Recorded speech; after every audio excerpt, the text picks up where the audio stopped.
Allez, on va parler d'éducation nationale maintenant. Vous savez, tous les mardis, on met à l'honneur comme ça des initiatives. Aujourd'hui, 2 personnes sur ce plateau, Gilbert Leclerc et Pavel Wrotecky. Bonjour à tous les 2. Bonjour. Merci d'être là. Gilbert, vous allez nous résumer. Vous êtes délégué académique à l'information et à l'orientation. On est en pleine semaine dans l'académie de lutte contre le décrochage scolaire. C'est du 21 au 25 novembre. Comment on fait? Quels sont les outils et qu'est-ce que c'est exactement? Peut-être première chose, c'est on parle du décrochage scolaire. En réalité, on est en train de changer les termes. Pas seulement des termes, mais de la manière de voir les choses, puisqu'on parle de la persévérance scolaire. Avant de parler du décrochage, lorsqu'un élève a décroché, ce qui nous intéresse, c'est qu'il ne décroche pas. Donc on essaie de mettre en valeur pendant toute cette semaine toutes les actions qui sont mises en place dans tous les établissements scolaires, et ils sont des actions nombreuses, à tous les niveaux, pour faire en sorte que les élèves soient, on va dire, à l'aise dans leur établissement scolaire, qu'ils donnent du sens à l'école et qu'ils ne pensent pas à décrocher, qu'ils trouvent du sens à l'école. Et peut-être que le reportage qu'on vient de voir juste avant, c'est une illustration tout à fait dans l'actualité de ce qu'on veut faire. On a là une classe qui vit et qui donne du sens aussi à l'école et qui permet de s'ouvrir à l'extérieur. C'est de ça dont il s'agit en réalité. Donc le but, c'est de tendre encore plus la main à ces élèves qui sont en difficulté, notamment au niveau du bac. On parle d'échec quand on loupe le bac au bout de 2 fois, c'est ça? C'est un petit peu ce qui déclenche. Alors, décrochage, la persévérance scolaire, c'est effectivement faire en sorte que les élèves, à quelque niveau que ce soit, parce que ça peut se produire très tôt ou plus tard dans la scolarité, à quelque niveau que ce soit, lorsqu'ils ont des signes potentiellement de décrochage, qu'on essaye de mettre en œuvre des actions.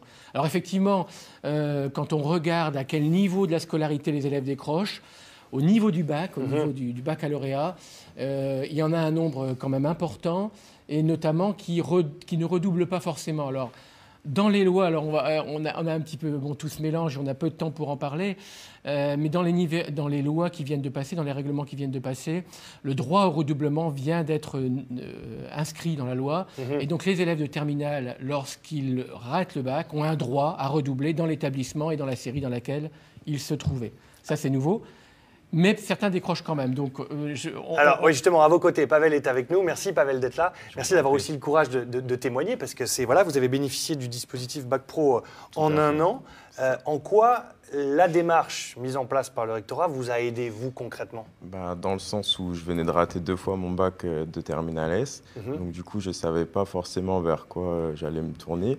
Et ça m'a offert une dernière chance, entre guillemets. Et je pense que le fait d'avoir pris conscience qu'après ça, il n'y ait plus aucune possibilité, ça nous donne l'envie de réussir.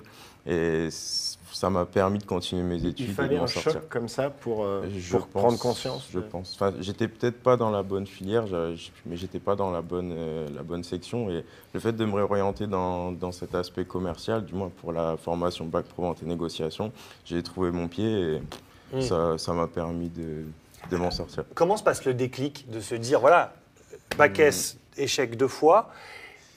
Et comment on voit l'avenir quand on est dans cette situation-là? Quand on voit tous nos copains qui continuent et qui, pour nous, ça s'arrête, déjà, il y a une petite prise de conscience et du fait que voilà, on nous offre une dernière chance. Vraiment, quand on s'en rend compte, c'est hyper bénéfique, quoi. Donc là, vous avez fait un Bac Pro Vente donc, en un an, c'était au lycée de la Haute-Oie à Amiens.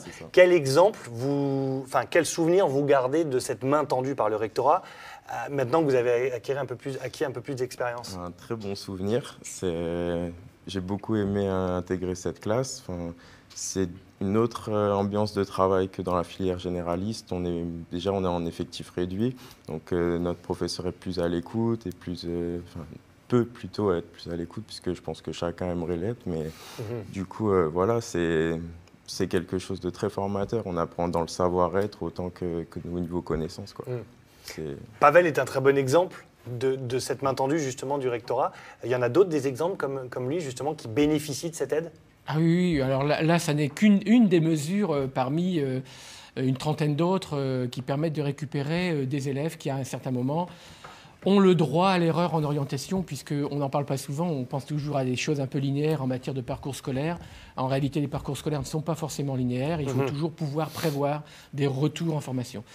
Juste un petit mot pour dire que ça fait 3 ans maintenant, enfin 2 ans que vous êtes sortis. Oui.